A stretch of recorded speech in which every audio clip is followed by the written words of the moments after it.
प्रत्येकाचं मी स्वागत करतो. विशेष स्वागत म्हणजे आपले गोडबोले मुकादमचे देवेश बापट आज इथे उपस्थित आहेत. गोडबोले साहेबांना काहीतरी प्रकृतीचा इश्यू आहे, त्यामुळे ते काही दिवस आपल्या पुढे येऊ शकणार नाहीत.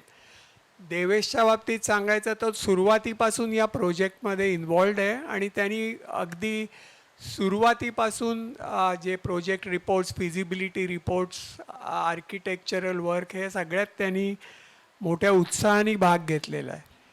आता एकच त्याच्याबद्दल द्यायची माहिती म्हणजे तो गोडबोले मुकादम सोडून उच्च शिक्षणासाठी लवकरच सोडतो आहे, पण आम्ही त्याला विनंती केली की तू या मीटिंगला तरी ये आणि आपल्याला तो टेंडरबद्दल पण काही माहिती देणार आहे. तर हे एक झालं. आता मी सर्वप्रथम या बैठकीचं नियोजन कसं केलं आहे त्याच्याबद्दल सांगतो.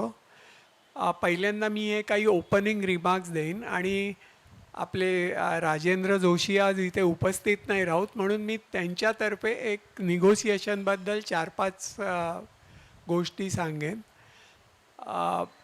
त्याच्यानंतर काही त्याच्या जनरल गोष्टीसुद्धा असतील. आपल्यातला सुसंवाद कसा वाढवायचा याच्याबद्दल 2-3 विचार आहेत आणि 2-3 गोष्टी सांगायच्या आहेत. त्याच्यानंतर श्रीयुत माधव काळे आपल्या सोसायटीला आरोहीला बरोबर घेतल्यामुळे काय स्पेसिफिक फायदे होणार आहेत त्याच्याबद्दल त्यांनी खूप अभ्यास केला आहे आणि मेहनत घेऊन सगळ्यांना समजेल अशा भाषेत त्यांचे फायदे त्यांनी, तुम्ही ऑलरेडी ते वाचलेच असतील, पण तरीसुद्धा ते त्याचं अजून एक्सप्लेन करतील.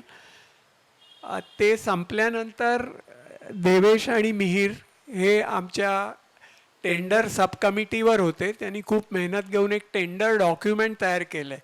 मी त्याच्याबद्दल जास्त बोलत नाही, पण ते तुम्हाला वेळ येताच त्याच्याबद्दल प्रेझेंटेशन देतील. हे सगळं झाल्यावर आपण 10-15 मिनटं कोणाला काही प्रश्न किंवा शंका विचारायचे असतील तर त्याला तेवढा अवधी देऊ. आणि हे झाल्यानंतर आपण आपली रेझोल्युशन्स आहेत त्याच्याबद्दल निर्णय घ्यायला लागेल, ती पास करावी लागतील. आणि हे पण झाल्यानंतर मी माझ्या भाषणाचा अर्धा भाग त्याच्यात मी मुख्य म्हणजे आपली पुढची वाटचाल कशी होणार आहे, त्यातले कुठले महत्त्वाचे टप्पे आहेत, तुमचा सहभाग कसा असेल, कुठले लँडमार्क्स आपण धरू, ह्या गोष्टीबद्दल एक 5-10 मिनटं तुम्हाला आमचा अंदाज सांगू. हा अंदाज असेल, पण तरीसुद्धा तुम्हाला फ्युचर प्लॅनिंग करता त्याचा उपयोग होईल. तर आता मी सुरू करतो.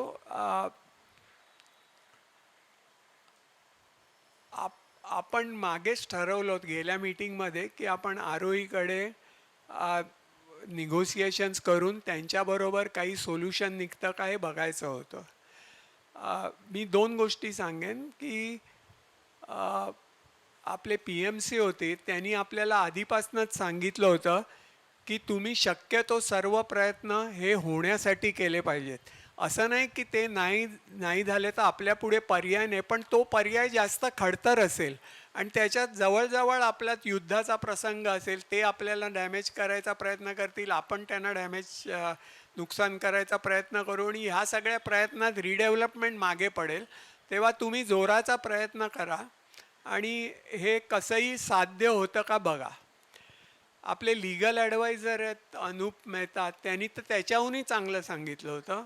ते म्हणाले होते की तुम्ही 10-15 वर्षात हा प्रॉब्लेम काही सॉल्व करू शकला नाही आहे समाधानकारकरित्या, तर तुम्ही असं समजा की तुमच्या हाताला गँग्रीन झालं आहे आणि डॉक्टर म्हणत आहेत की तुमच्या बोटाचं टोक जर कापून दिल्याने तुमचं आयुष्य पुढे चांगलं समाधानकारक आणि आनंदात जाणार आहे, तर हसत हसत बोट कापून द्या. ते म्हणाले त्याच्यामुळे असं होईल की हे तेव्हा आम्ही अगदी पहिल्या मीटिंगमध्ये बोललो होतो. ते असं म्हणाले की तुमचं निगोसिएशन अगदी शेवटालाच जाईल याची कोणीच गॅरंटी देऊ शकत नाही, पण अशा परिस्थितीमध्ये तुम्ही तुमच्यातली गॅप जर कमी केली तर पुढे जेव्हा तुम्ही डेव्हलपरकडे डिस्कस कराल तेव्हा त्याचा बराच फायदा होईल. तर आपण त्याच्यापेक्षाही एक स्टेप वर गेलो आहे. आपण समाधानकारकरित्या त्यांच्याकडे ॲग्रीमेंट झालेलं आहे आणि त्याचे टर्म्स कंडिशन्स, आपल्याला काय मिळणार, त्यांना काय मिळणार, आपल्याला जास्त काय मिळणार, ह्याच्याबद्दल टोटल क्लॅरिटी आलेली आहे. आता आपण पुढे जाऊन नेक्स्ट स्टेपला लवकरच जाऊ आता निगोसिएशनबद्दल मला एक गोष्ट सांगायची आहे. काय असतं की जेव्हा हे सुरू, मला एक त्याच्या निमित्ताने 50 वर्षापूर्वी बिझनेस स्कूलमध्ये शिकलेले आमचे एक ब्रिटिश प्रोफेसर होते आणि ते म्हणाले होते की युद्ध किंवा स्पर्धा आणि बिझनेस निगोशिएशन याच्यात साम्य काय आहे आणि फरक काय आहे. तर साम्य असं आहे की सगळे लोक जे त्याच्यात उतरतात त्यांना जिंकायचंच असतं, आणि फरक हा आहे की स्पर्धेत किंवा खेळात तुम्हाला किंवा युद्धात सुद्धा तुम्हाला प्रतिस्पर्ध्याला चारी मुंड्या चित करावं लागतं तर तुम्ही यशस्वी होता.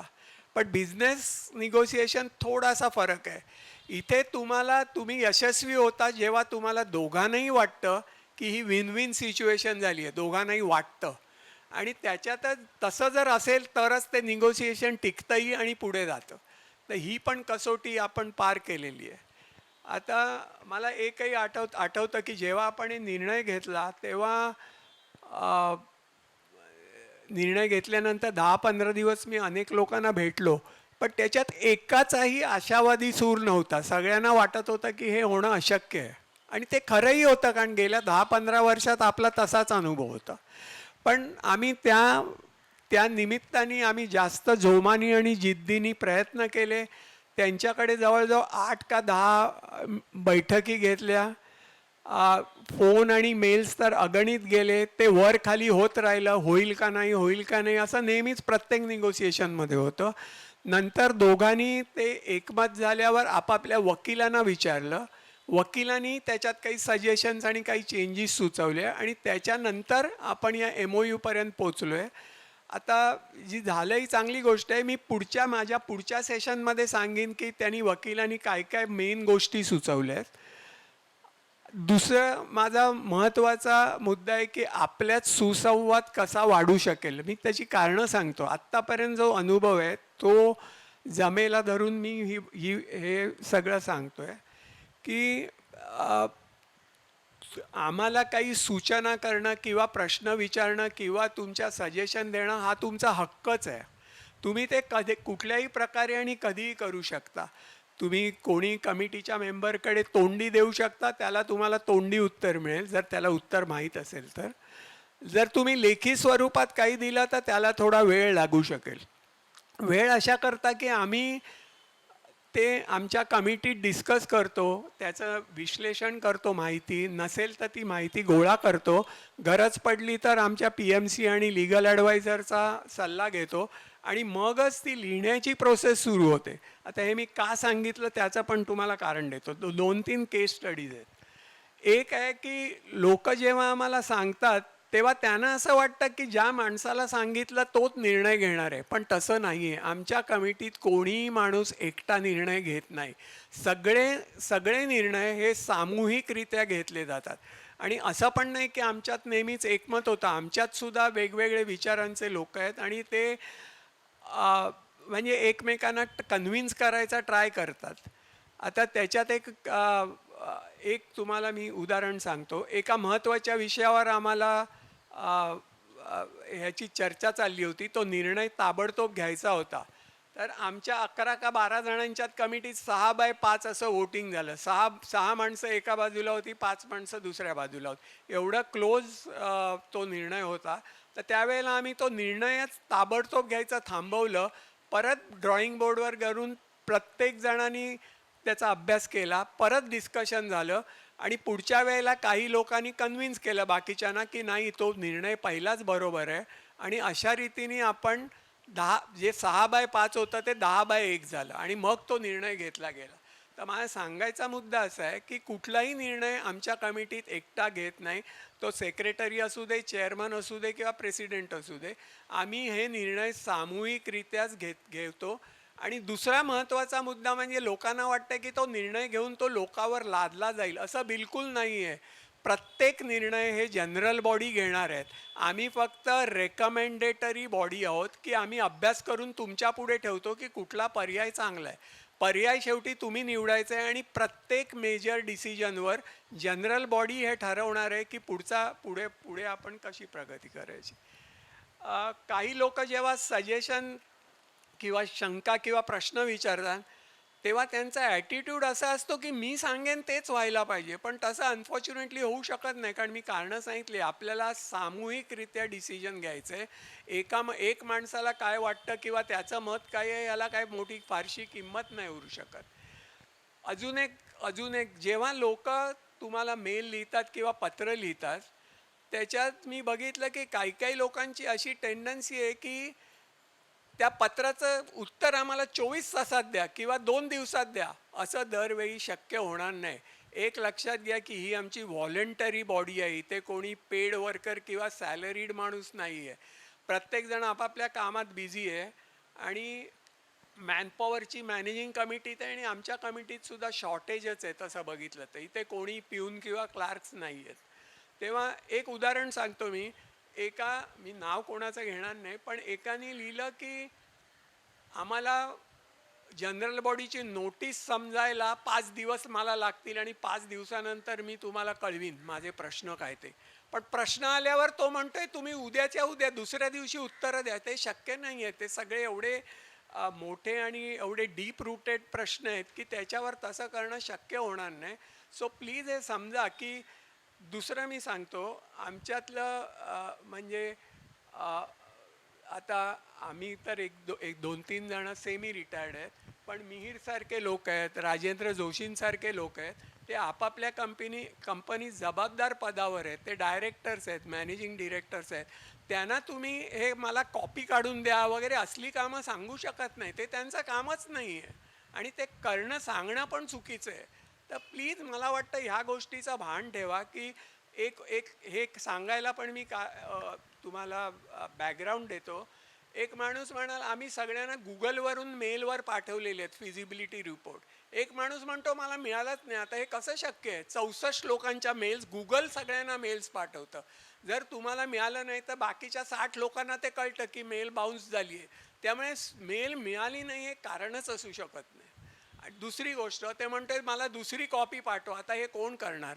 दुसरी कॉपी काढून ते पाठवणं हे सगळं आम्ही ऑलरेडी बर्डन आहोत आणि हा आमच्या कामाचाच भाग आहे. तुमच्या प्रश्नांना उत्तर देणं, त्याला सोल्युशन्स काढणं आणि तुम्हाला परत परत देणं. पण दरवेळेला त्याचं ओझं आमच्या अंगावर प्लीज टाकू नका. हे सगळे व्हॉलंटरीली काम करत आहेत आणि आता मीरसारखे ते त्यांच्या कंपनीत 10-10 तास काम करून नंतर 2 तास आपल्या ह्या कामाला देत आहेत. तर प्लीज ह्या 2-3 गोष्टी जर तुम्ही पाळल्यात, आपण सगळ्यांनी पाळलं तर आपलं रिडेव्हलपमेंट पटापट होऊ शकेल आणि आपण पटकन पुढे जाऊ शकू. आता माझ्यात जो प्रेझेंटेशनचा दुसरा पार्ट आहे की फ्युचरमध्ये आपण काय करायचं, त्याचा प्लॅन काय आहे, लँडमार्क्स काय आहेत, हे मी आपलं सगळं ऑफिशियल अजेंडा झाल्यावर तुम्हाला सांगेन. आता मी माधव काळे यांना रिक्वेस्ट करतो की जे आपल्या सोसायटीला स्पेसिफिक फायदे काय आहेत, आता ह्याच्या 2च गोष्टी तुम्ही प्लीज लक्षात ठेवा. हे आत्ता काढलेले अंदाज आहेत. हे प्रकरण अतिशय क्लिष्ट आहेत. त्याच्यात म्युन्सिपल रूल्स आहेत, गव्हर्नमेंट लॉज आहेत, एकाची तंगडी दुसऱ्यात अडकलेली आहे आणि हे समजणं हे सोपं नाही आहे. हे कोणीही मान्य करेल. पण माधवनी मेहनत घेऊन त्यातल्या त्यात ते सोप्या भाषेत तुम्हाला समजेल अशा प्रयत्न केलेला आहे. तर तोच तुम्हाला जास्त डिटेलमध्ये जाऊन सांगू शकेल. माधव.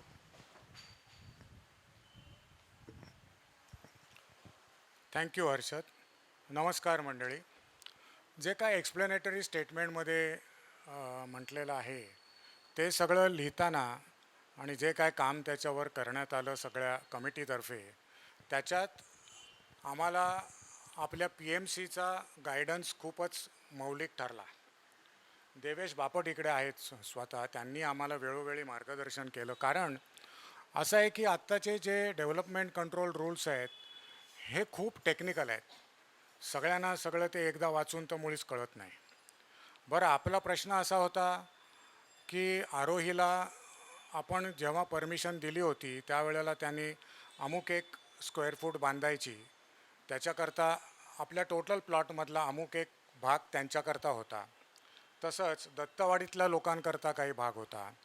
तर दत्तवाडीची बिल्डिंग बांधून प्लॅनप्रमाणे बांधून OC वगैरे घेऊन मोकळे झाले, ते त्यांची सोसायटी फॉर्म झाली. पण आरोहीने एक्सेस बांधकाम केलं. हे लक्षात येऊन फिजिबिलिटी रिपोर्ट PMCचा येस्तोवर किती ॲक्च्युअल एक्सेस झालं याचा काही अंदाज येत नव्हता. अंदाज होते नुसते, एवढं असेल तेवढं असेल. पण जेव्हा PMCने काम केलं, त्यांनी व्हेरीफाय केलं, शिवाय सर्वे झाले आपले, त्याच्यामध्ये असं लक्षात आलं की त्यांनी अबाउट 3060च्या आसपास स्क्वेअर फूट जास्त बांधकाम केलेलं आहे.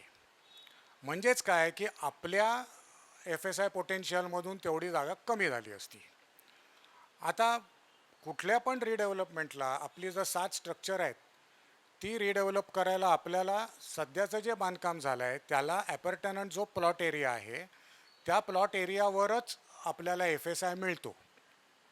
म्हणजेच काय की A to G बिल्डिंगला A to G बिल्डिंग पुरता मिळणार, आरोहीला त्यांच्या बिल्डिंग पुरता मिळणार. आता प्रश्न असा आला की तुम्ही आमचे जास्त वापरले, ते जर रेग्युलराईज करायचं झालं तर तुम्ही म्हणता तुमच्याकडे ॲबिलिटी नाही, व्हॉट एव्हर इट इज, पैसे नाहीत, ते सुद्धा त्या स्टेटमेंटमध्ये मेन्शन केलं आहे. बरं, आम्हाला तुम्ही रेग्युलराईज करा म्हणून सांगता, आमचं तुम्ही एवढं घेतलं तर तुम्ही काय देता आम्हाला? तेव्हा असा एक वाया मीडिया निघाला की त्यांचा जो प्लॉट आहे त्या प्लॉटवरचा जो FSI राहील टोटल, त्यांना अमुक एक ठरलेली एरिया दिल्यानंतर तो सगळा ते सहकार निवासच्या A to G बिल्डिंग करता सरेंडर करतील. आता त्यांना एरिया किती द्यायची, त्यांची अपेक्षा टू स्टार्ट विथ होती आम्हाला प्रत्येकाला 1000 स्क्वेअर फूट पाहिजे, जे काही शक्य नव्हतं. त्यांना आपण 6011 स्क्वेअर फूट बांधा 2 ते 9व्या मजल्यापर्यंत म्हणून परमिशन होती, त्याच्यात 10% वाढवले तर 6600पर्यंत ते जाऊ शकत होते. परंतु एक्सेस वाढल्यामुळे सगळाच प्रॉब्लेम झाला, मी सांगितलं तुम्हाला. तर मग आम्ही PMCची हेल्प घेतली आणि यापुढे आपल्याला ज्या वेगवेगळ्या स्कीम्समध्ये FSI मिळेल त्या प्रमाणात आपण त्यांच्याशी शेअर करू शकतो. सो मिनिमम 850पासून मॅक्झिमम 950पर्यंत त्यांना आपण देऊ शकतो, डिपेंडिंग ऑन आपण कुठल्या स्कीममध्ये जाणार. ते सगळं आम्हालाही आत्ता माहीत नाही आहे. टेंडर फ्लोट केल्यानंतर बिल्डर्सच्या काय स्कीमचे रिस्पॉन्सेस येतील त्याच्यावर PMC त्यांचं मत देऊन टेक्नो कमर्शियल ॲनालिसिस करतील, ते आपल्यासमोर मांडतील आणि आपण सगळ्यांनी मिळून स्कीम कुठली घ्यायची, कसं पुढे जायचं हे फिक्स करायचं आहे. पण या सर्व बाबतीत आरोहीच्या लोकांना किती द्यायची एरिया ती फिक्स आहे. ती जी जास्तीची एरिया मिळणार आहे ती आपल्यालाच फक्त मिळणार आहे, त्यांना नाही. हा एक मुख्य याच्यामध्ये फायदा झालेला आहे. दुसरी गोष्ट, जर आपण आरोहीला सोबत घेतलं नसतं तर आपला पण त्या बिल्डिंगमध्ये हॉल आहे, पहिल्या मधल्यावर ग्राउंड फ्लोअरला एक रूम आहे, 1653 स्क्वेअर फूट आहे आपली तिकडे एरिया. ती आत्तापर्यंत ब्लॉक चाललेली आहे. आजच्या रेटने तुम्हीच इमॅजिन करा, कॅल्क्युलेट करा किती व्हॅल्यू त्याची असेल, ती मी आत्ता नाही सांगत. शिवाय त्यामुळे ते आपलं सगळं ब्लॉक झालं असतं.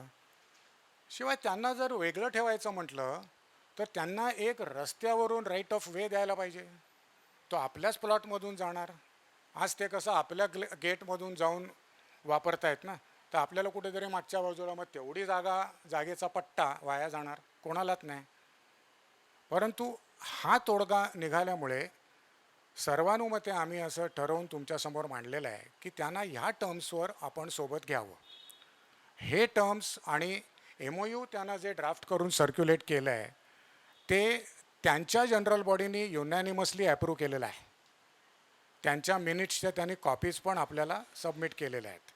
त्या नोटीसमध्ये हँड रिटन फॉर्ममध्ये सर्क्युलेट केल्या आहेत. कदाचित सगळ्यांना वाचता नाही येणार, म्हणून आम्ही त्यांना सांगितलं की टाईप करून व्यवस्थित ऑफिशियल याच्यावरती सही करून द्या. ती त्यांनी काल परवाच पाठवलेली आहे. सो एवढंच मला बाकीचं सांगायचं होतं. जास्तीची एरिया किती असेल, काय असेल, त्याचे बेनिफिट्स कसे मिळतील, हे सगळं आपल्याला पुढे जाऊनच क्लिअर होईल. आत्ता ते काही सांगताच येणार नाही, कारण आम्हालाच माहीत नाही आहे. बस तेवढंच सांगायचं होतं. Over to you Harshad. मला वाटतं ह्या 2 विषयावरचे कोणाला काही प्रश्न किंवा शंका असेल तर त्या आधी घेऊया, कारण नंतर मग टेंडरवर जाऊ आपण. कोणाला काही विचारायचं असेल, डाऊट्स असतील. येस, त्यांना हे घेऊन हा घेऊन जा.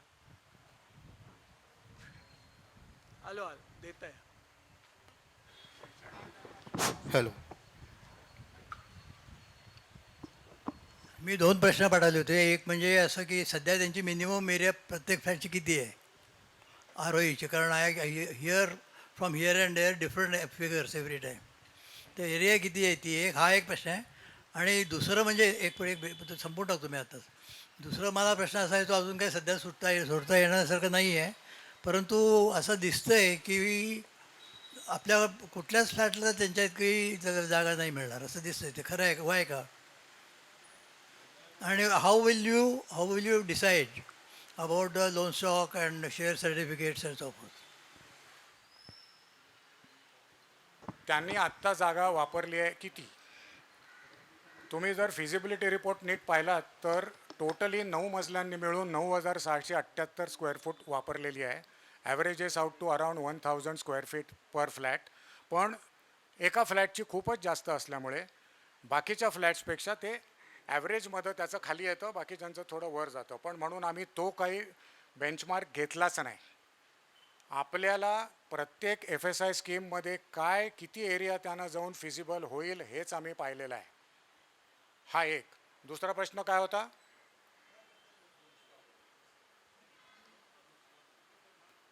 पुढे मागे जेव्हा आपण करू ना, I presume that we are going to have the share certificates etcetera in the same manner as what it is today, presumably. Okay. तर ते कसं होईल? कारण मग प्रत्येक वेळेला त्यांनी ऑब्जेक्शन घेतलं त्यावेळेला तर काय होईल? हे पहा असं आहे, आपल्या 64ला फक्त त्यांचेच 9 लोक ॲड नाही होणार आहेत. बिल्डर आणखीन नवीन लोकांना पण विकणार आहे. त्यामुळे त्यांच्या सकट हा सगळा मुद्दा नंतर सॉर्ट आऊट केला जाईल. आज त्याची क्लिअर कट कल्पना नाही, पण तो सॉर्ट आऊट होऊ शकतो, पॉसिबल आहे. अनेक ठिकाणी झालेला पण आहे. सो आम्ही आमच्या लिगल कन्सल्टंटकडून शिवाय PMCकडून सुद्धा त्याची माहिती घेऊन सगळ्यांना देऊ. आणि जेव्हा मर्जर करायचं ॲक्च्युअल होईल तेव्हा परत तुम्ही मीटिंग घेणार आहात का काय काय? हो, घ्यावीच लागेल.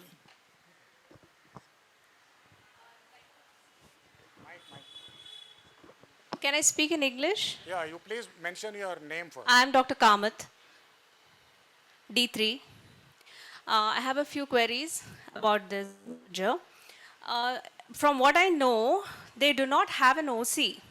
So when we include them, are we officializing their membership, which they do not have at the moment? They do not have an OC is right. When we include them with us, what we are doing is we are removing a defect and a blot on our property that it contains an unauthorized without OC structure.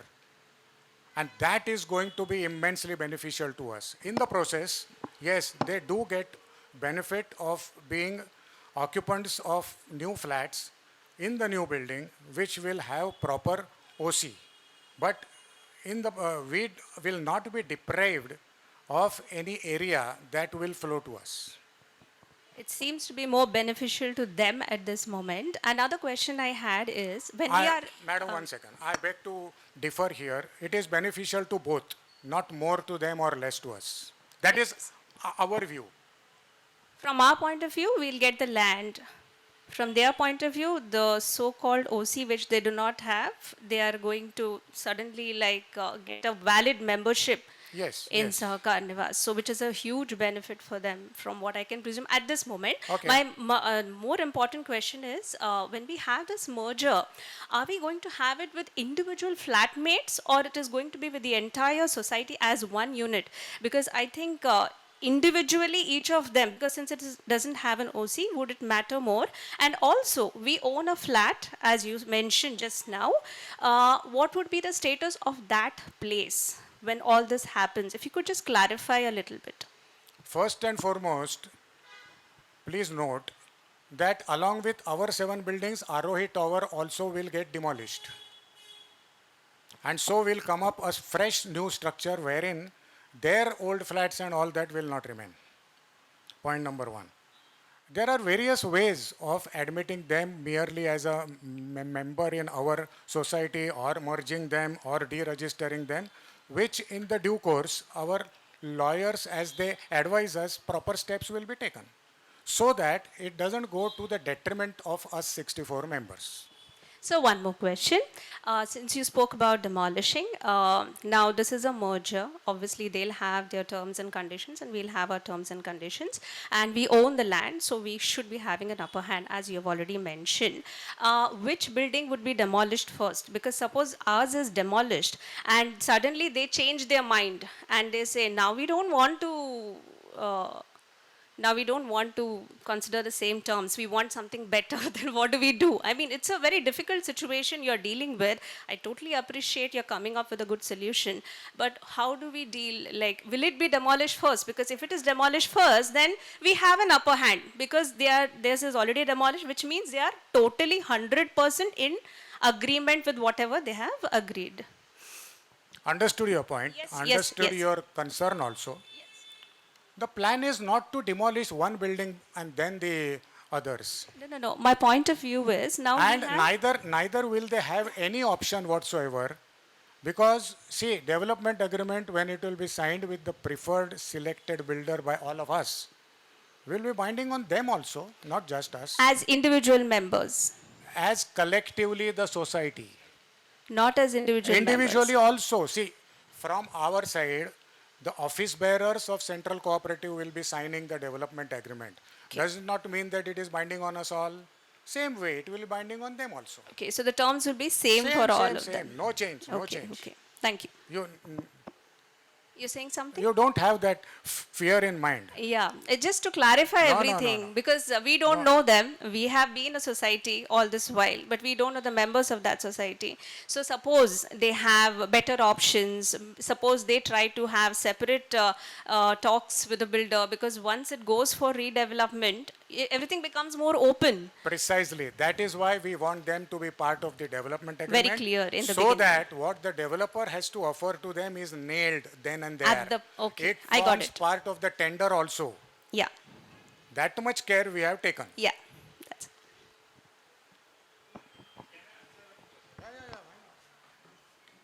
See, your fear, so basically, your fear of them abandoning us is answered in the MOU itself. I'll tell you why. So, if they are they don't have an OC, but it works against them also. If tomorrow they are demolished and they are not a part of our development agreement, which is in the MOU, it will be tripartite. So, if they are demolished, they have no rights. Essentially, today they are squatters. It's like demolishing a squatter, they don't have right on any land. So, they want to be sure that they return.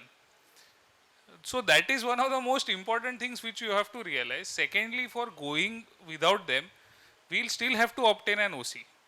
We'll obtain an OC by sacrificing a higher area than what we have promised them today. So right now, if you see, and the Vikas Naik had a very legitimate doubt that they seem to be getting more because the area which they are getting, the figure is high. But you have to understand their agreement, square footage, carpet area is for 823. Their carpet areas since day one are very high. They have paid for a higher carpet area. See, they have also bought flats in that. They have been cheated out of a OC. You have to realize that all of the members are not defaulters in that OC. They are merely buyers. They have not sued their developer who happens to be our member, and because now of that they are stuck with the society. It's a different kind of thing. It's not okay to, it's not as if they are all cheating us or something like that. That is not the case. So it's a win-win, as we have said. And the areas promised are good. We have promised all the terms with them. Like corpus is, they are not getting any corpus. They will get rent because we have to rehabilitate them. Like they'll get the same rent as we are getting. And the areas which they are getting are promised upfront, despite of the scheme. We can get a higher return based on builders. If some builder wants to give us higher and the general body decides to go with him, fine, we will get a higher percentage. But percentage wise, if you see, their current carpet is around 858, as per the agreement it is 823, and what we have promised is around that. realistically the scheme which says 4 FSI is very risky. So in that we are also getting a higher return, we are passing on some benefits to them, since their plot is also giving those benefits to us on an incremental basis. So if percentage wise the delta is not that high, the absolute figure appears to be high.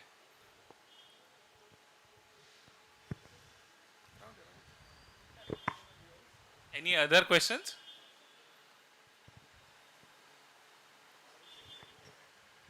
So then we shall move ahead. See this about the tender document, Devesh and Mihir, तुम्ही सांगू शक. We can do that so that the main thing is, yeah. तर तसं करूया.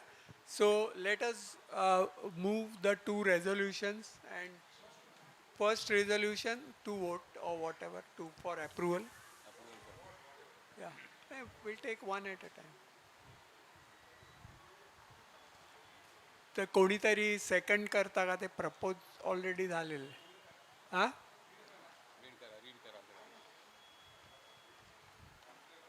Okay पहिल्या पान नाही नाही पहिल्या पानावर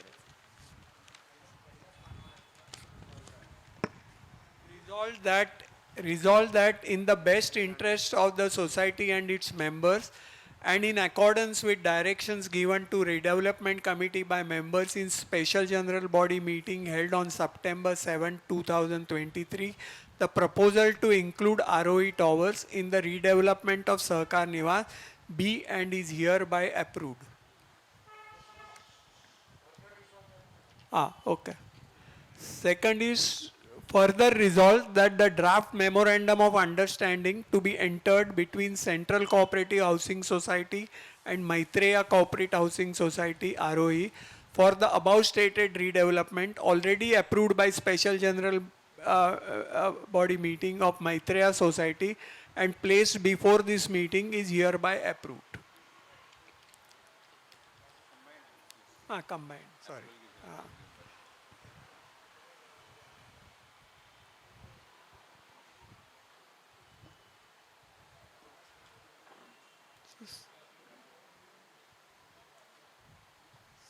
So somebody please, oh.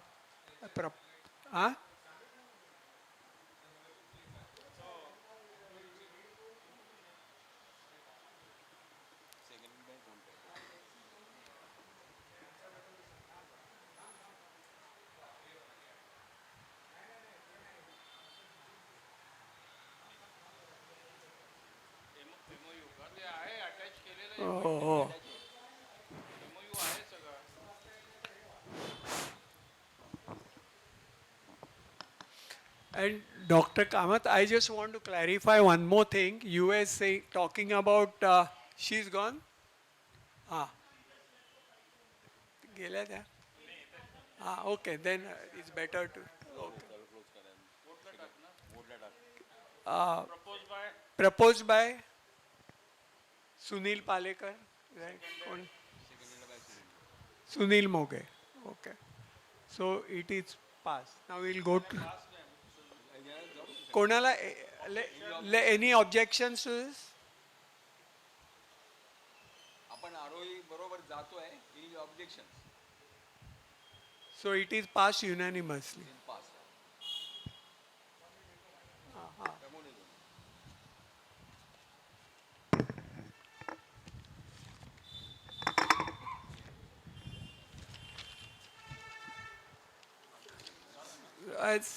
Second, to authorize the redevelopment committee to accordingly float the tender as advised by our project management consultant and invite bids from interested developers for the aforesaid redevelopment. मला वाटतं ह्याच्या आधी यांचं presentation येऊ दे. So then we'll take it. Harshad टॅक्सचं काहीतरी माझं बोलणार होतं ना.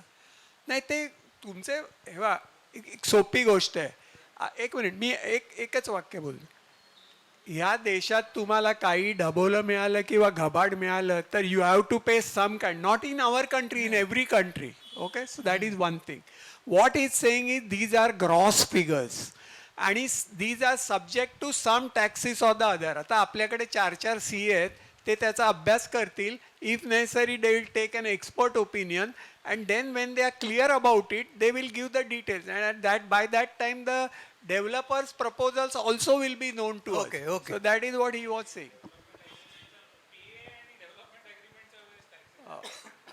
पण ते आपण अभ्यास करूनच करणार आहोत. म्हणजे we are not living it open. जेव्हा ते जेव्हा डेव्हलपमेंट ॲग्रीमेंट होईल तेव्हा त्याच्याबद्दल जास्त क्लॅरिटी येईल. हां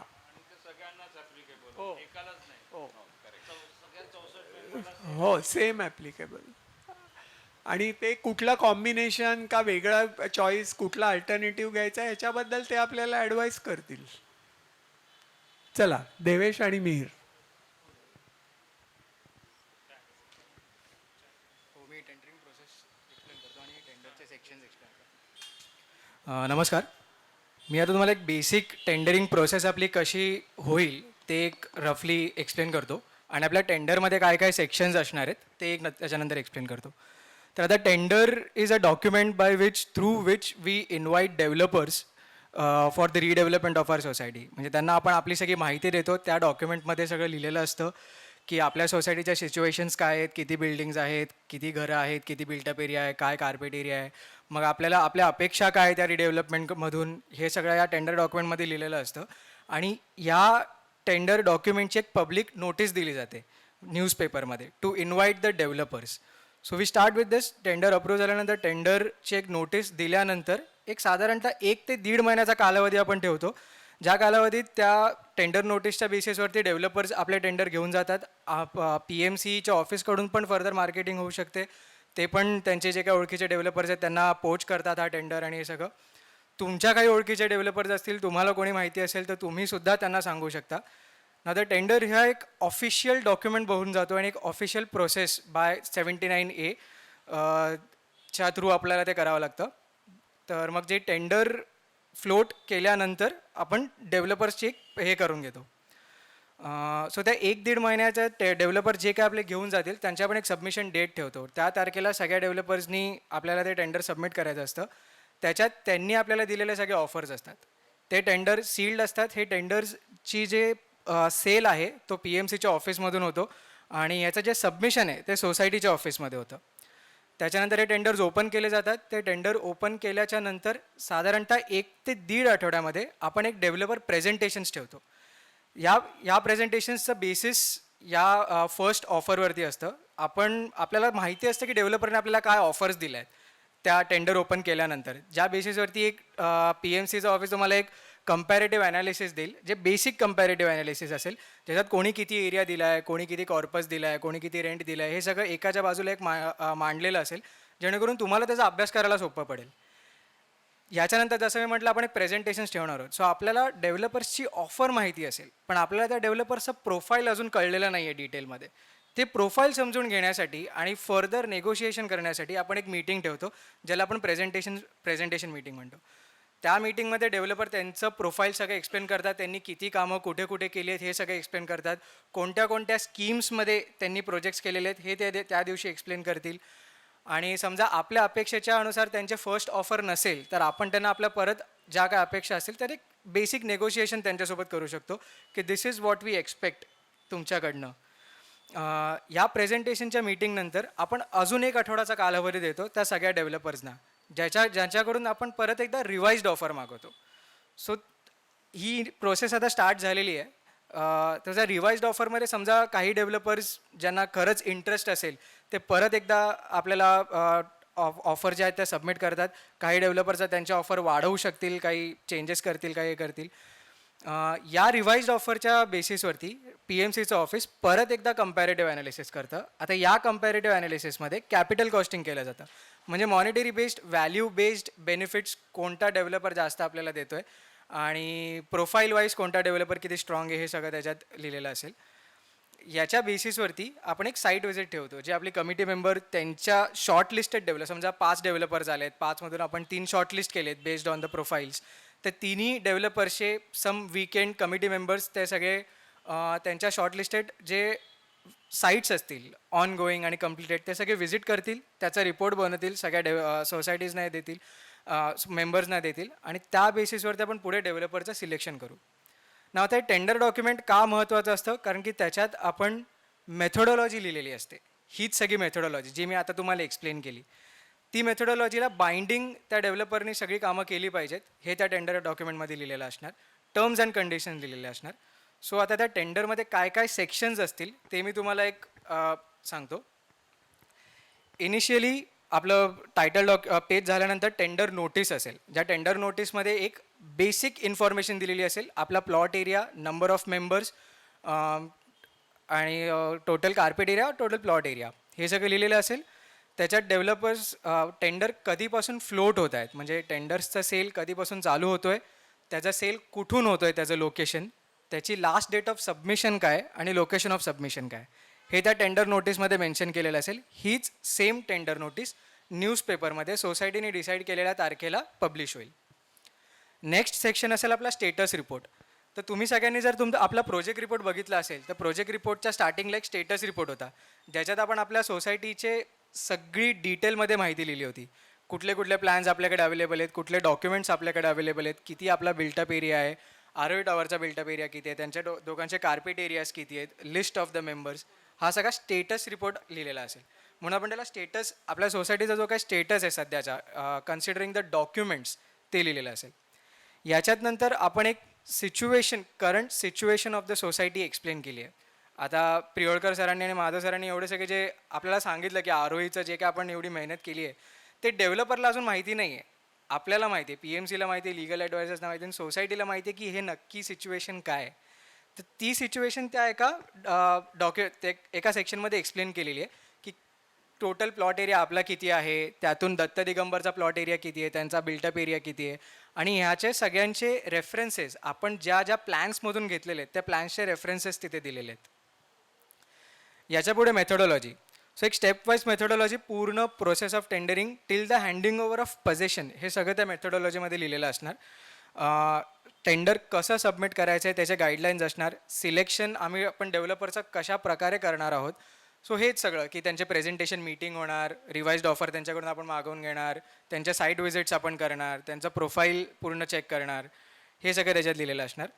डेव्हलपमेंट अग्रीमेंट कधी डेव्हलपरनी करावं, इंडिव्हिज्युअल अग्रीमेंट्स कधी कधी करावे, काय काय स्टेप आहे हे सगळं त्याच्यात लिहिलेलं असणार.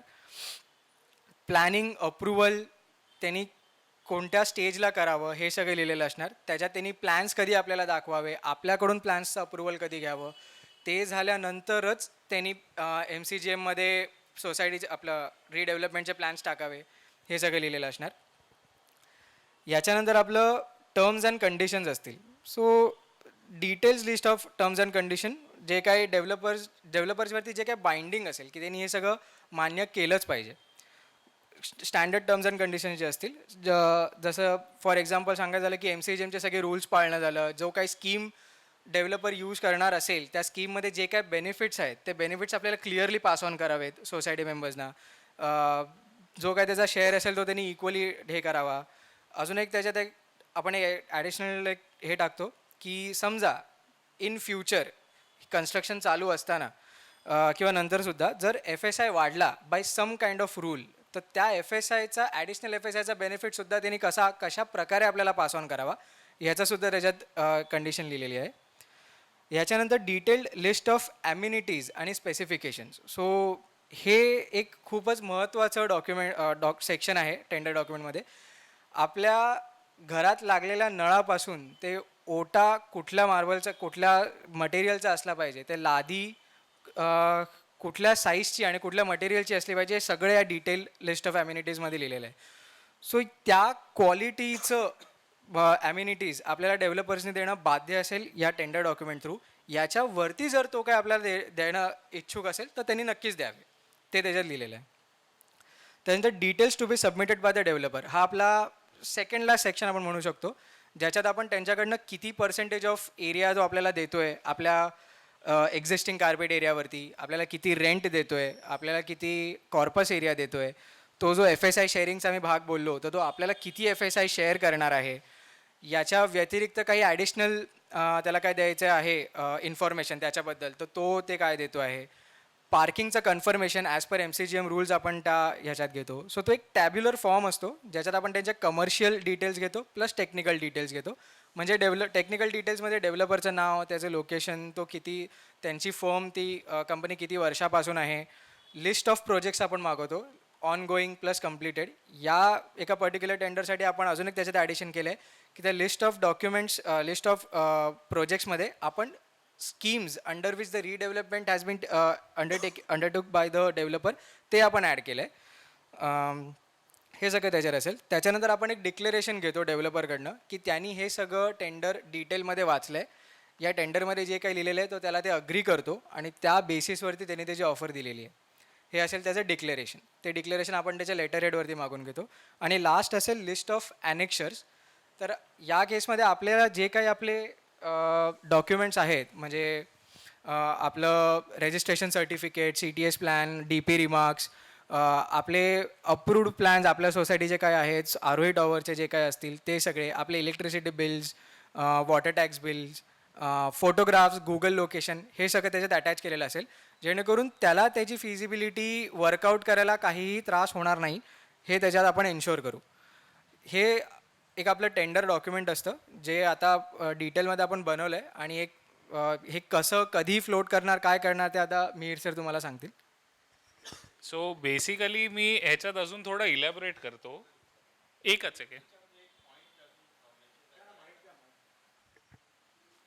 याच्यामध्ये एक एक पॉईंट मेन्शन करायचा राहिला, म्हणजे ट्रान्सफर ऑफ राईट्स. म्हणजे समजा एखाद्या बिल्डरला आपण सिलेक्ट केलं, त्याने काम सुरू केलं, may be because of any circumstances तो कंटिन्यू नाही करू शकला, तर त्या केसमध्ये आपल्याला परत ते टेकओव्हर करून आपल्याला दुसरा डेव्हलपर अपॉइंट करायला लागेल. तर हे राईट्स त्या डेव्हलपर परस्पर नाही करू शकणार, हे आपण मेन्शन केलं आहे की नाही याच्यात? सो हा डेव्हलपमेंट ॲग्रीमेंटचा भाग आहे. तुम्ही जे म्हणताय ते बेसिकली इट्स अ नॉट म्हणजे कॉन्ट्रॅक्च्युअल डिफॉल्ट आहे तो, की if is not doing it on time वगैरे, तो आत्ता टेंडर स्टेजला कोणी टाकत नाही.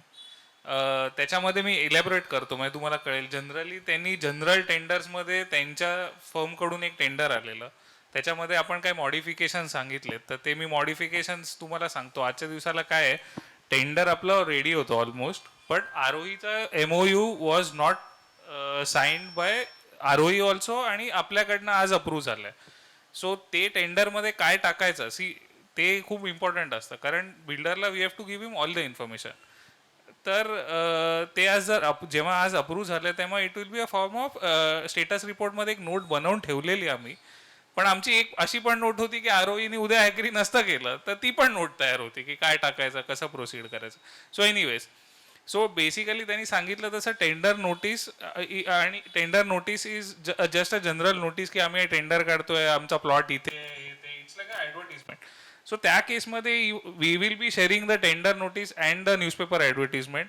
ते तुम्ही जेवढं होऊ शकेल, तुम्ही कोणाला बिल्डरला ओळखताय, you want him to approach, you want him to quote for our building, that will be shared and we want you to share. जेवढा जास्त इंटरेस्ट येईल तेवढा आपला फायद्यामध्ये. जर 2 लोक आली तर scope for getting a higher return is lower. So ते एक टेंडर नोटीस आणि पब्लिक नोटीस ही शेअर केली जाईल सगळ्यांबरोबर. स्टेटस रिपोर्टमध्ये आता काय झालं की आरोही आल्यामुळे त्यांच्या सोसायटी रिलेटेड डिटेल्स किंवा त्यांच्या बिल्डिंग रिलेटेड डिटेल, त्यांचे अप्रूव्ड प्लॅन्स, हे आपण तेव्हा RTI मधून काढलेले. आजच्या दिवसाला if they are with us and they are builder being a part of the society, we have approached him की तुम्ही हे पेपर आम्हाला द्या, कारण आम्ही तिथे लिहिलंय की हा स्टॅम्प मिसिंग आहे, तो हे मिसिंग आहे. तर हे सगळे कमेंट्स आपल्या अगेन्स्ट जातात. मग तो बिल्डर म्हणेल मला ह्याची कॉस्ट आहे काढायची, किंवा ह्याची कॉस्ट हे नाही आहे तुमच्याकडे, मग मला हे. So we have to give him the least amount of opportunity. So त्या काही गोष्टींसाठी आम्ही त्यांना टाईम दिलेला आहे. We have sent him on the mail की आम्हाला हे पाहिजे. तर दे आर रिस्पॉन्डिंग. आता सोसायटीचं रजिस्ट्रेशन सर्टिफिकेट किंवा काही अजून डॉक्युमेंट्स त्यांचे आलेत, काही 1-2 plans they are also searching, तर ते येतील इन ड्यू कोर्स.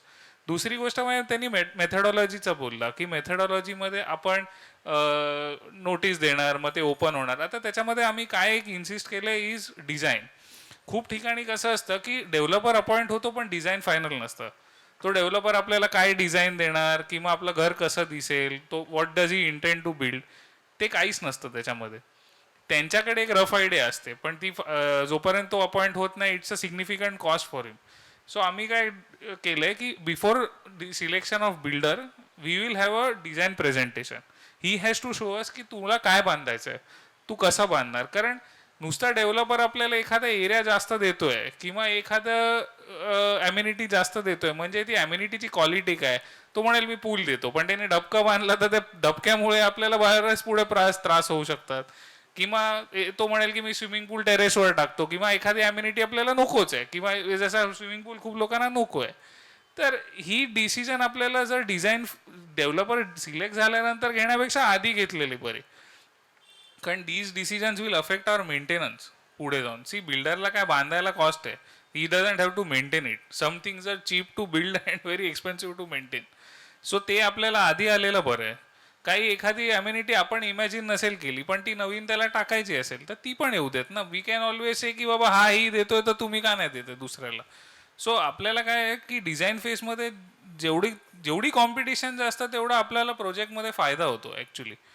दुसरं म्हणजे आम्ही त्याच्यामध्ये स्कीमवर थोडी एम्फेसिस ठेवली आहे. कारण काही स्कीम्समध्ये रिस्क जास्त आहे किंवा त्याच्यामध्ये एक्सपिरियन्स किती आहे कोणाला हे काढणं जरा कठीण होऊ शकतं. सी कॅल्क्युलेटेड रिस्क घ्यावी कधी पण, हे असं जनरल ओपिनियन आहे. आणि जनरली ॲग्रीड आहे की स्कीममध्ये कोण म्हणते की बाबा मी या स्कीममध्ये करीन, पण तू केलं आहे का कधी आधी. भले ती स्कीम सेफ असेल पण कधी केलंच नसेल एक्सपिरियन्स तर तुम्ही would you trust a person. So that is important की तू काय स्कीममध्ये करतोय. कोण रिडेव्हलपमेंटमध्ये पण नवीन येणारे असू शकतात. डेव्हलपर नावाजलेला आहे पण तो नेहमी ओपन प्लॉट कन्स्ट्रक्शन्स करतोय. रिडेव्हलपमेंटमध्ये त्याला काय प्रॉब्लेम्स येतील काय माहिती. त्यांनी कधी हँडल केलेत का IOD काढणं किंवा काय जे काय इश्यूज आहेत. एखादा एरिया आणि बिल्डर्सचे एरियाज पण असतात की तो म्हणजे सबब्समध्ये करणारे सिटीमध्ये करतील याची काय चांगल्यापैकी करतील याची गॅरंटी नाही. स्कीम्स वेगळ्या आहेत, रेशोज वेगळे आहेत, एक्सपेक्टेशन्स वेगळे असतात. सो त्याच्यासाठी म्हणून स्कीम किंवा त्यांनी कुठे केलं आहे, टाईप ऑफ डेव्हलपमेंट याच्यावर जरा एम्फेसिस स्टार्टला जास्त दिला जाईल. नुसती कमर्शियल ऑफर ही दुसरा भाग आहे त्याच्यामध्ये. त्याच्यामध्ये नंतर टर्म्स अँड कंडिशन्स वगैरे तर त्यांनी सांगितलं तसंच आहे की डिले वगैरे काय आहे वगैरे.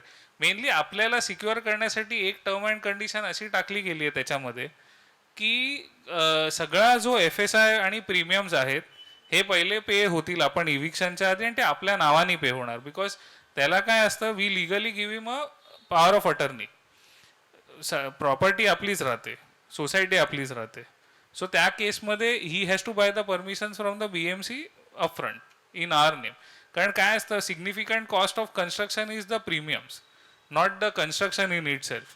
तर प्रीमियम पेड असतील आणि उद्या सपोज त्याला for some reason if he cannot take the project ahead आपण कोणाशी तरी बार्टरवर किंवा काहीतरी करून we can get it constructed. तर पण आपली सेफ्टी जास्त होते. प्रीमियम भरायला कॉस्ट खूप जास्त आहे. म्हणजे जर सपोज 100 कोटीचा प्रोजेक्ट असेल तर साधारण 30 ते 35 कोटी will be the premiums on that project in redevelopment. So ते एक त्यांना सांगितलं. दुसरं म्हणजे आपण सांगितलं की काही झालं तरी कमर्शियल बांधायचं नाही. कारण आपल्या बिल्डिंगमध्ये आज कमर्शियल नाही आहे. कमर्शियलमध्ये आपल्याला कंट्रोल राहत नाही की कमर्शियल यूज काय असेल त्याचा. कारण सपोज उद्या कोणी रेस्टॉरंट टाकलं तर त्याच्या किचनची घाण किंवा त्याची फायर रिस्क, चिमणीमुळे त्रास हे आपल्याला माहीत नाही काय वापरेल. आपल्या इथे टेक्स्टाईलवाले खूप आहेत त्यांच्यामुळे टेम्पोचा प्रॉब्लेम किंवा हे असे प्रॉब्लेम्स होऊ नये म्हणून आपण कंडिशन टाकली की काही झालं तरी कमर्शियल घ्यायचं नाही. दुसरी अजून एक अशी कंडिशन टाकली की क्लस्टर नको आपल्याला. सी ROE आल्यामुळे सब बिल्डर माहिती आहे की मी बाजूची घेतो, ही घेतो, ती घेतो, 4000च्या वर गेला आणि जर 30 वर्ष जुनी बिल्डिंग असेल तर cluster is a very lucrative scheme for any developer. पण त्याच्यामध्ये काय होईल, एक तर आपल्या बिल्डिंग जुन्या होत आहेत. दुसरी गोष्ट म्हणजे मग त्याच्यामध्ये ॲडिशनल नेगोशिएशन येईल, मग ॲडिशनल वेळ जाईल, मग ॲडिशनल लोकांना आपल्याला अकोमोडेट करायचं आहे. सी आपल्याला राहायचं आहे, त्याला बांधून प्रॉफिट काढून तो 3 वर्षात निघून जाईल. त्याचा गेम इज शॉर्ट टर्म, आपला game is long term. So क्लस्टरमध्ये आपल्याला काय फारसा फायदा होत नाही. आणि आम्ही ॲनालिसिस केला फार काय आपल्याला कोण बाजूला सोसायट्या अशा नाही आहेत की जे आपल्याला अकोमोडेट पण करता येतील. त्यामुळे आम्ही सरळ आणि PMCनी पण तेच आम्हाला रेकमेंडेशन दिलेलं की त्यांना 1-2 ठिकाणी क्लस्टरमुळे खूप डिले झालेले आहेत रिडेव्हलपमेंट्समुळे. तर त्यामुळे तुम्ही क्लस्टर आता करू नका, से नो टू क्लस्टर नाही अलाव करणार असंच लिहा. सो ते एक कंडिशन आम्ही टर्म्समध्ये टाकलेली आहे. लिस्ट ऑफ ॲम्युनिटीजमध्ये जस्ट आय एलॅबोरेट की काय ॲम्युनिटीज टाकलेल्या आहेत. त्याच्यामध्ये एक आपण सिलिंग हाईटवर टाकलेलं आहे. त्यांनी सांगितलेलं 10.5 फूट वगैरे पाहिजे, आपण ती 12 फूट इन्सिस्ट करतोय. कारण आता काय असतं, नवीन बिल्डिंग्सना फायरचे पाईप टाकायला लागतात, मग त्याच्यानंतर इलेक्ट्रिकल पूर्वी भिंतींमधून जायचे आता ते फ्लोअरच्या खालनं जातात. तर हे सगळं झाल्यामुळे आपली काय होते, सिलिंग हाईट कमी होते. सो 12 फूट टाकतो तेव्हा आपल्याला रिअलिस्टिकली 10 फूटच वापरायला मिळतात. सो आजच्या दिवसाला आपण बघायला गेलो तर आपले 10 फूट आहेत, आणि यू हॅव टू सी की आपला फ्लॅट नुसता असा एरिया वाईज मोठा झाला तरी ceiling height is also important. Today we have a good ceiling height and it's let's keep on that. आपण कशाला उगाच कमी घ्यावी, जास्त दिली तर फायदा आहे पण कमी देऊ नये. सो त्याच्यामुळे आपण एक सिलिंग हाईटची कंडिशन टाकली आहे. काही आपण ॲम्युनिटीज टाकल्यात की व्हीलचेअर फ्रेंडली हव्या, किंवा सॉफ्टस्केपिंग कमी ठेवावी, कारण सॉफ्टस्केपिंगला मेंटेनन्स खूप असतं. आपली मागे विहीर आहे, ती विहीर प्रिझर्व करावी, त्याच्यामध्ये रेन वॉटर हार्वेस्टचा डिस्चार्ज द्यावा. त्याच्यानंतर आपण लिहिलं आहे की इलेक्ट्रिकल सोलार पॅनल्स टाकावे, सो दॅट नेट मीटरिंग करून आपल्याला मेंटेनन्समध्ये पुढे वाचतात इलेक्ट्रिसिटीला. त्याच्यानंतर एक त्यांनी डिझेल जनरेटरचा ठेवलेला, आता जोशी आज नाही आहेत पण ते MEP आहेत या फील्डमध्ये. सो ते म्हणालेले की दादरसारख्या ठिकाणी आपल्याकडे पॉवर फेलियर फार कमी होतं. सो डिझेल पंप हा फक्त फायर इक्विपमेंट करता ठेवावा, तो फार लहान लागतो आणि त्याला मेंटेनन्स फार येत नाही. जनरेटरला मेंटेनन्स खूप येतं आणि त्या जनरेटरची कॉस्ट नसते, त्याच्या 10 पट त्याचा मेंटेनन्स येतं जर तो यूज नाही झाला तर. So few of the things. त्याच्यानंतर लिफ्टमध्ये आपण लिहिलं की स्ट्रेचर लिफ्ट असाव्या, 4 फ्लॅट असतील तर 3 लिफ्ट असाव्या, अशा काही कंडिशन्स आपण लिहिलेल्या आहेत त्याच्यामध्ये. इनविजिबल ग्रिल्स असावे, डोअरच्या हाईट किती, माळे हवे का नको, हे सगळे लिहिले. वॉटरप्रूफिंगची वॉरंटीज काय आहेत, वॉटरप्रूफिंगला पण किती 10 वर्ष टाकलंय ना, 10 वर्ष वॉटरप्रूफिंगला असावं वगैरे. हे सगळं आपण ॲम्युनिटीज आणि स्पेसिफिकेशन्समध्ये टाकलेलं आहे. अर्थक्वेक रेजिस्टन्स असावं वगैरे वगैरे. त्याच्या व्यतिरिक्त काही BMCचे नॉर्म्स असतात की इलेक्ट्रिकल पार्किंग एवढे पाहिजे वगैरे वगैरे, पण ते चेंज होत राहतात. आता काही एक असे नॉर्म आहेत की तुम्हाला जर एक particular number of area constructed increases तर तुम्हाला गार्बेज ट्रीटमेंट, सुवेज ट्रीटमेंट हे टाकायला लागतं. आपण इन्सिस्ट नाही केलं कारण ते मॅनेज करून त्याचे नाही नीट मॅनेज झालं आपल्याकडनं तर वास येईल, म्हणून आपण आत्ता काय अपफ्रंट टाकलेलं नाही आहे. पण जर पोडियम वगैरे सारख्या गोष्टी जर बिल्डरनी प्रपोज केल्या तर ते येणार. पण आपण अपफ्रंट काही गोष्टी टाकल्या पण नाहीत. विचार म्हणजे लोक म्हणतात की हां ते एन्व्हायरमेंटली फ्रेंडली आहे किंवा हे, पण ते मेंटेन नाही झालं तर त्याचे हेडेक्स पण खूप आहेत. सो आत्ता आपण ते अवॉइड केलेलं आहे, जेवढं होऊ शकेल तेवढं इझी ठेवलेलं आहे ॲम्युनिटीज. आणि काही amenities we are insisting on, like ceiling height किंवा लिफ्ट्स वगैरे. वेलचं एक आहे, कारण वेलमध्ये काय पाण्याच्या पुढे इश्यू आले तर आपल्याला वेल वॉटर बरं पडतं, आणि we are selling the well water. If we get sufficient water then we can keep on selling it. So त्याच्या व्यतिरिक्त मग आपण लिहिलेलं आहे की डेव्हलपरकडून काय हवं आहे, काय फॉर्ममध्ये हवं आहे वगैरे वगैरे. It is all the standard things. आम्ही आत्ता फक्त टेंडर एवढ्यासाठी डिस्क्लोज नाही करत आहोत की कमर्शियल सिक्रेसी आपल्या फायद्यामध्ये आहे, आणि टेंडर आपलं जास्तीत जास्त लोकांनी घ्यावं. त्याच्यामध्ये टेंडर नोटीस आणि जी पब्लिक ॲड आहे ती तुम्हाला तसंही शेअर केली जाईल पुढे, आणि we want you to advertise that. Thank you.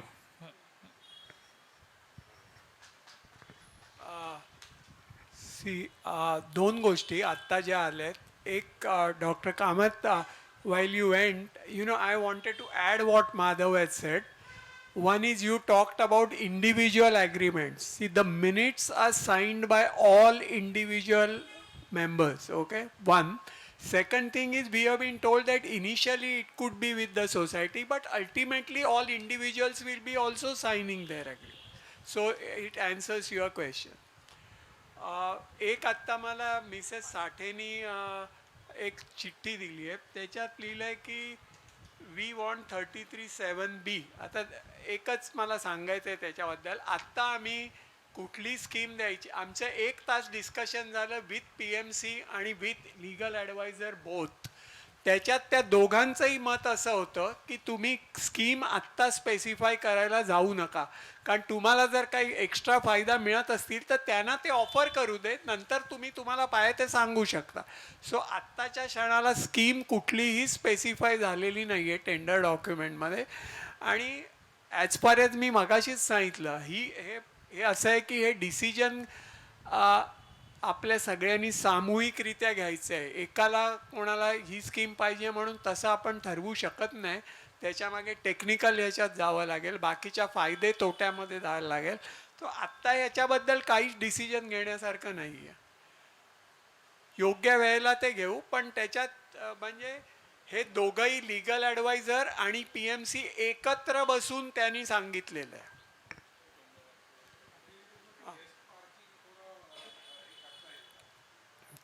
विचार करता येईल ते.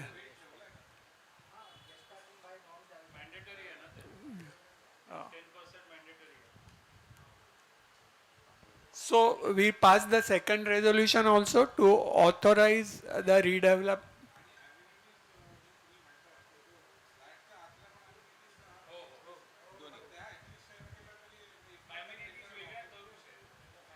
See, it's a matter of another 1 month or so. जेव्हा आपण ओपन करू त्यावेळेला आपण वेबसाईटवरच त्या लोड करू, म्हणजे सगळ्यांनाच कळेल.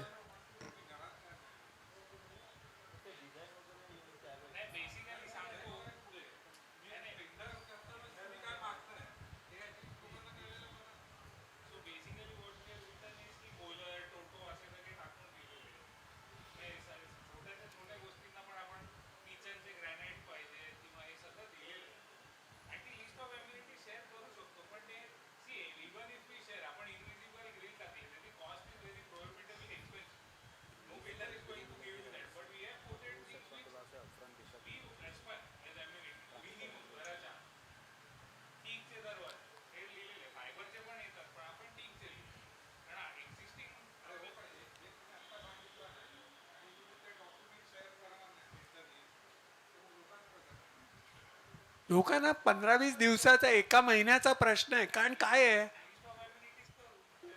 चालेल तुम्ही मेलवर टाका, मग काय होईल माहिती.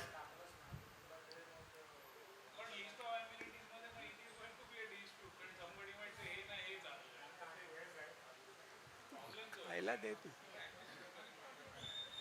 हा, तोंडाने सांगू शक, अंदाज नाही ना तुला, काय माहित असेल तर ते तोंडाने सांगू शक. एक आपण ते रिफ्रेशमेंट्स द्यायला सुरुवात करू, म्हणजे वेळ नाही जाणार.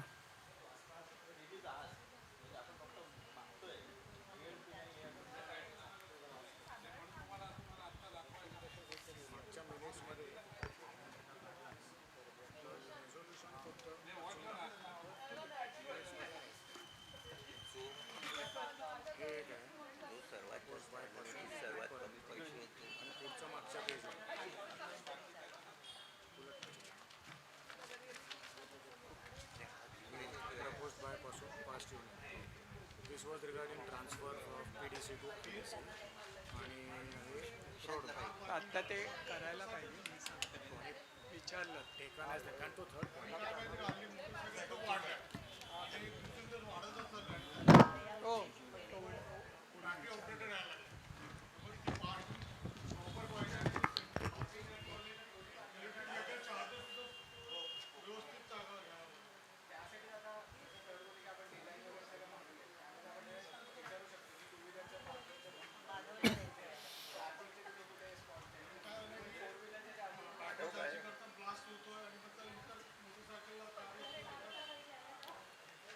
नाही नरेंद्र, माझा अजून एक पॉईंट आहे. काय एक असं आहे की आता हे बेस आहे, पण ह्याच्यानंतर ते ह्या कंडिशन्स एवढ्या बदलतील, कारण कॉम्पिटिशनमध्ये people will offer you more than what you expect. हां,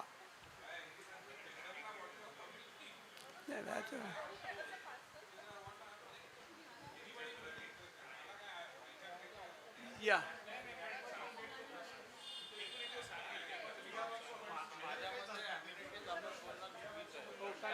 सिक्रेसी. हा, हो तेच नाही, आपण बेसिक सांगतोय, मिनिमम सांगतोय. तुम्ही फक्त कन्स्ट्रक्शन तुम्हाला काय टाईपचं हवं तेवढं बोला ना. स्टील कुठचं वापरलं पाहिजे, सिमेंट कुठचं वापरलं पाहिजे.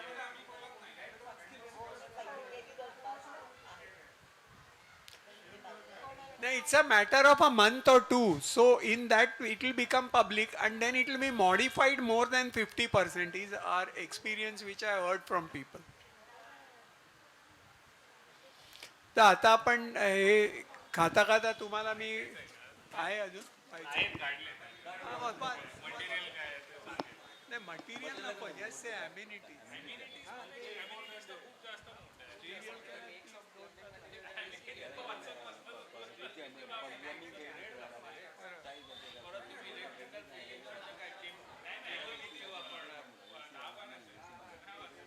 केबलचा मेक पण इम्पॉर्टंट आहे ना, कॉपर किंग ॲल्युमिनियम. काय हां ते लिहिलेलं आहे लिहिलेलं आहे लिहिलेलं आहे लिहिलेलं आहे ते लिहिलेलं आहे त्याच्यात हां हो हे गेल्या मीटिंगची मिनिट्स आहेत ती मी वाचत नाही कारण it will be I mean it be circulate केलेली आहेत आणि जनरल बॉडीमध्ये जेव्हा वेबसाईटवर पण आहे. आता आपण दुसऱ्या लास्ट मुद्द्याकडे वळतोय की आता ह्याच्या पुढे आपला प्रवास कसा राहणार आहे किंवा म्हणजे ह्याचा अंदाज एक मिनिट मी सांगतो. सी हे सगळे अंदाज आहेत. कुठलं टाकलं ना नाही ना, टेंडरचा अप्रुव्हल नाही घेतलं. त्याच्या सांग propose by Narendra Ketkar seconded by कोण शिवाजी तू शिवाजी हां आता 2-3 प्रश्न अजून राहतात. एक पहिला प्रश्न म्हणजे खूप आपलं कन्फ्युजन आहे की आपलं टाईम स्केल काय आहे. तर आम्हाला वाटलं की आम्ही आमचा अंदाज तुम्हाला सांगितला तर त्याच्यात जरा फायदाच होईल.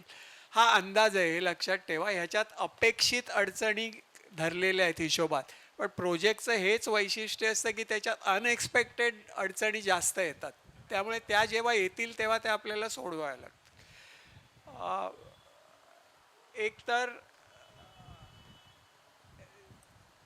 आपल्या जेव्हा MOU जेव्हा आपल्या दोन्ही वकिलांकडे गेला त्यांच्या बाजूच्या पण आणि आपल्या बाजूच्या पण तेव्हा त्या वकिलांनी हे सांगितलं की त्यांना म्हणजे जरी आपलं रिडेव्हलपमेंट असेल तरी त्यांना थर्ड पार्टी किंवा कन्फर्मिंग पार्टी म्हणून ॲग्रीमेंटवर सही करणं हे आपल्यासुद्धा फायद्याचं आहे. कारण उद्या ते जसं त्यांनी प्रश्न विचारला की त्यास मध्येच सोडून द्यायचं तर तसं त्यांना करता येणार म्हणजे सहजासहजी करता येणार नाही. तर ते आपल्या वकिलांनी पण सांगितलं की त्यांना आत्ता ॲग्रीमेंट करताना त्यांची कन्फर्मिंग पार्टी म्हणून त्या ॲग्रीमेंटवर सही घ्या. डिस्कस निगोशिएट सगळं आपण करणार आहोत त्याच्यात त्यांचा काहीही सहभाग नाही. दुसरं त्यांनी असं सांगितलं की आपल्या सोसायटीत 64 मेंबर्स आत्ता आहेत त्यांच्याकडे 9 आहेत आणि आपल्याला 70 वर्ष झाली त्यांना 10-15 वर्ष झाली आहेत. तर आपल्याला ते इक्वेट करता येणार नाही. म्हणून त्यांनी असं सुचवलं की आत्ता ते करायचं म्हणजे त्याला मोठी प्रोसिजर आहे आणि ते वर्कआउट करतील. आपले लिगल पर्सन पण करेल आणि त्यांचा पण करेल आणि ते योग्य वेळेला त्यांची सोसायटीले ती डिरजिस्टर करावं लागेल. हे सगळं डिमॉलिशन वगैरे झाल्यानंतर असं आणि ते झाल्यानंतर त्यांना हळूहळू कशा प्रकारे आपल्या सोसायटीत सामावून घ्यायचं कारण आपलं कॉर्पस त्यांच्यापेक्षा जास्त असेल आपले दुसरे पण फायदे काहीतरी जास्त असतील त्याचा विचार करून मग त्या 9 लोकांना आपल्या सोसायटीत समाविष्ट करावं लागेल. हे आत्ता जरासं वेग आहे पण हे प्रिन्सिपलमध्ये ठरलेलं आहे की हळूहळू त्यांना त्यांची सोसायटी डिरजिस्टर करून त्या लोकांना आपल्यात कधीतरी फ्युचरमध्ये त्यांना आपल्या सोसायटीत घ्यायचं आहे. हा कुठले नाही होणार असं त्यांनी सांगितलं. हे आता टॅक्सच्या पण त्याच्यात इश्यू आहे पण आपलं जे कॉर्पस आहे आपल्या सोसायटीने इतक्या वर्षात जमवलेलं ते बिफोर आपण आपल्यातच डिस्ट्रीब्यूट करू आणि ते मग आपल्यात फक्त 64 जणांनाच त्याचा फायदा मिळेल आणि नंतर मग योग्य वेळेला ते कसं परत सुरू कसं करायचं वगैरे त्याचा विचार. आता आपली रक्कम नेहमीच जास्त असेल. सॉरी क्लॅरिटी नाही आहे. मी तेच सांगतोय क्लॅरिटी नाही आहे. त्याला 1-2 वर्ष लागू शकतील. हां त्याच्याबद्दल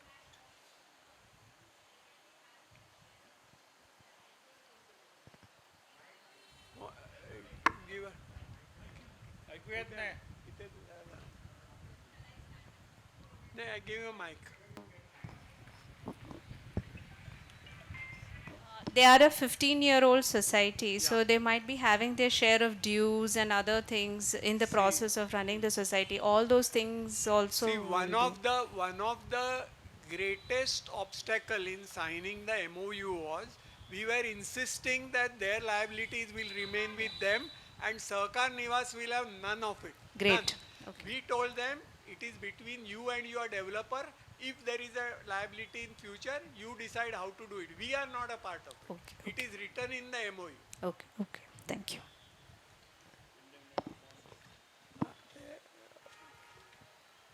तर ते आता आपण असं म्हणतोय की ह्याच्याबद्दल खूप कन्फ्युजन आहे. एक तर टाईम स्केल आपलं काय आहे हे कोणालाही वेगवेगळ्या गोष्टी स्टोरीज चालल्या आहेत. मी जेव्हा लोकांकडे बोलतो खाली बसताना तेव्हा आपल्याकडचे जे सिनियर मेंबर्स आहेत ते असं म्हणतात की हे कधी होणार आहे बाबा, आमच्या नशिबात आमचा नवीन फ्लॅट बघायचा आहे की नाही.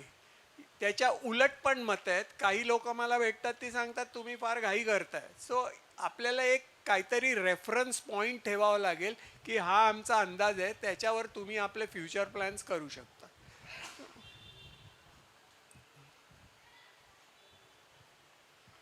तर आधी सुरुवातीला सांगितलं ते आधी आपण ही मीटिंग झाल्यावर एका आठवड्यात टेंडर फ्लोट करणार होतो, पण नंतर गोडबोले साहेबांचं असं म्हणणं पडलं की आत्ता एकतर इलेक्शन संहिता चालू आहे, त्यामुळे म्युन्सिपाल्टीज कोणीच कामं करत नाही, सगळे बिल्डर फॉरेनला गेलेले आहेत, तर तुम्ही थांबा, घाई करू नका, जूनच्या पहिल्या आठवड्यात किंवा अराउंड दॅट जेव्हा रिझल्ट्स वगैरे येतील तेव्हा तुम्ही ते टेंडर फ्लोट करा.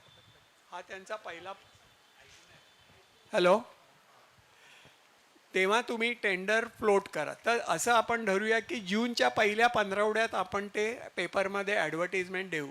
नंतर देवेशनी सांगितल्याप्रमाणे ऑफर लोकांना द्यायला आपण साधारण 1.5 महिना ठेवणार आहोत, 1.5 ते 2 महिना. नंतर त्यांचं प्रिलिमिनरी इव्हॅल्युएशन करायला आणखी 1.5 ते 2 महिने जातात. 1 महिना, 1 ते 1.5 महिना. ओके. हां, नंतर त्यांच्या पी एम सी बरोबर काही क्लॅरिफिकेशन्स पाहिजे असेल तर ते पी एम सीला जाऊन भेटून त्यांना ती क्लॅरिफिकेशन देतील. या सगळ्यांचा पी एम सी आपल्याला एक रिपोर्ट देईल की काय कोणाकडे काय बोलणं झालं, काय झालं, म्हणजे आपल्याला समजायला पाहिजे म्हणून. त्याच्यानंतर साधारण 1-2 महिन्यामध्ये शॉर्टलिस्टिंग होईल. 2 महिन्यामध्ये त्या पॉईंटपासून 2-2.5 महिने. हां हां, हो हो. मग हां, नाही, सिलेक्ट होणं फार कठीण वाटतं मला. त्याच्यानंतर जी तुमचा सहभाग आपण म्हणतोय ते जे शॉर्ट लिस्टेड डेव्हलपर्स असतील, सगळे नाहीत ना, शॉर्ट लिस्टेड, पण शॉर्ट लिस्टेड 3 किंवा 4 जण असतील, त्यांना आपण इथे बोलावू, त्यांना त्यांचं प्रेझेंटेशन तुमच्या सगळ्यांसमोर द्यायला लावू की ते काय काय त्यांचा इतिहास आहे, कुठले कुठले प्रोजेक्ट्स केलेले आहेत, काय अम्युनिटीज देतील. आणि हे प्रत्येकजण इंडिपेंडंटली तुम्हाला सांगेल. तुम्ही त्यांना प्रश्नही विचारू शकता, तुम्ही त्यांना एक्सपेक्टेशन्स काय आहेत तुमची ती पण सांगू शकता. हे जेव्हा कॉम्पिटिशन आणखी वाढेल तेव्हा हे जास्त तीव्र होईल. आणि लोकांचा अनुभव असा आहे की साधारण हे जेव्हा प्रेझेंटेशन होतात त्याच्यानंतर त्यांना परत एक चान्स दिला जातो की तुम्हाला ऑफर काही रिवाईज करायची आहे का. आणि बहुतेक जणं सांगतात की त्या स्टेजला ती ऑफर चांगल्यापैकी रिवाईज होते. म्हणजे इथे उदाहरणं आहेत की लोकांनी आधी 30% जागा माहितली होती, ती 40 झाली किंवा 45 झाली. कारण कॉम्पिटिशनमध्ये दुसरा किंवा तिसरा नंबर येऊन उपयोगी नाही, तुम्हाला पहिला नंबर आला तरच कॉन्ट्रॅक्ट मिळणार. त्यामुळे त्यावेळेला ती वाढते कॉम्पिटिशन आणि लोक तुम्हाला जास्त ऑफर करतात, असा लोकांचा अनुभव आहे. मी साधारण एक आयडिया देतो.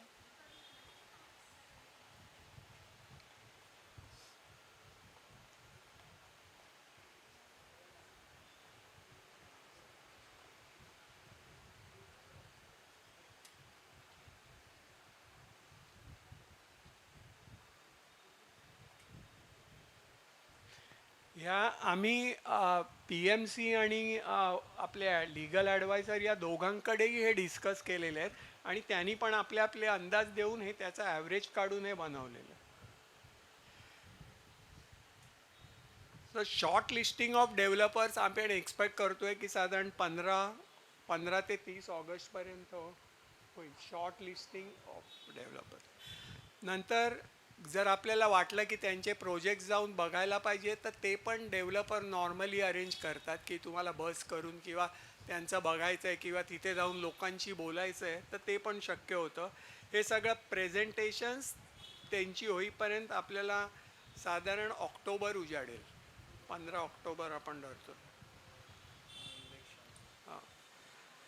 नंतर फायनल सिलेक्शन ऑफ डेव्हलपर त्यांच्या हिशोबाप्रमाणे साधारण 15 नोव्हेंबरपर्यंत होऊ शकेल. 15 नोव्हेंबर नंतर आपले ॲग्रीमेंट्स IOD वगैरे व्हायला डिसेंबर जानेवारीपर्यंत ते जाईल.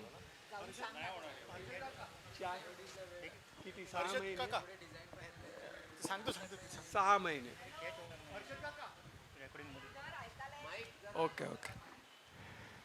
तर म्युन्सिपल गव्हर्नमेंट परमिशन वगैरे आपण जूनपर्यंत म्हणू शकतो. जून 25.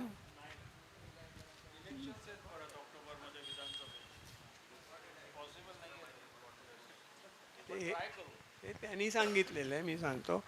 आणि ह्याचा अर्थ असा आहे की आपण जे एक महत्त्वाचा प्रश्न विचारतो की आपल्याला कधी सोडाव्या लागतील या बिल्डिंगी, त्याचा अंदाज असा आहे की 12 ते 18 महिने हे त्याचं पिरियड आहे.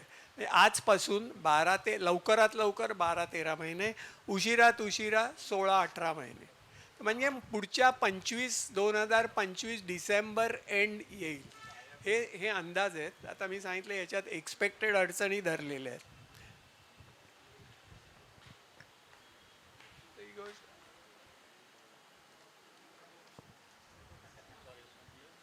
आता अजून कोणाला काही याच्यावर काही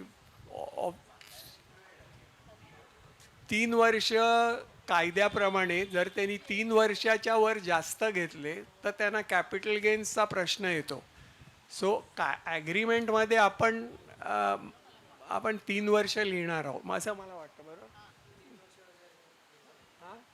हल्ली यायला पाहिजे.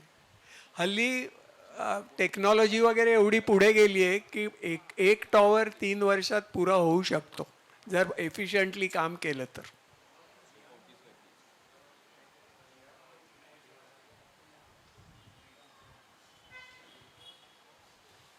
तर अजून कोणाला काही नाही तर आपण थांबू पाहिजे.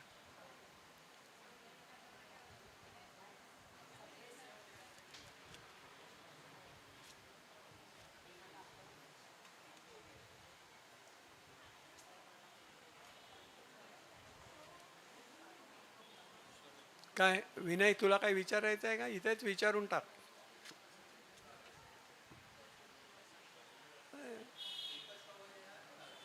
हाच मी हे बघ, मी तुला एक तेच सांगितलं.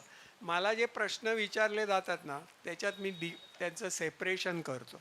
एक असे प्रश्न आहेत की ते काळाच्या पुढे धावत आहेत. म्हणजे आज तू विचारलंस तसं की एक टॉवर येणार आहे, लोक मला विचारतात एका मजल्यावर किती फ्लॅट्स असतील. या प्रश्नाचं आज आमच्याकडे उत्तर नाही.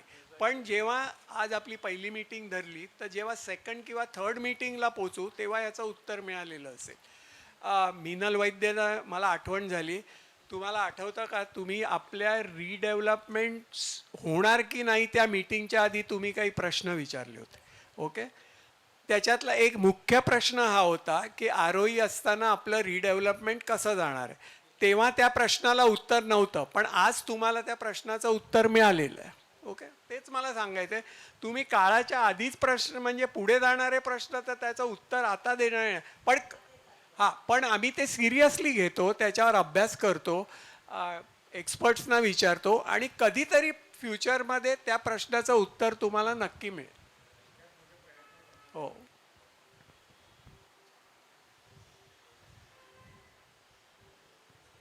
चला, थँक्यू.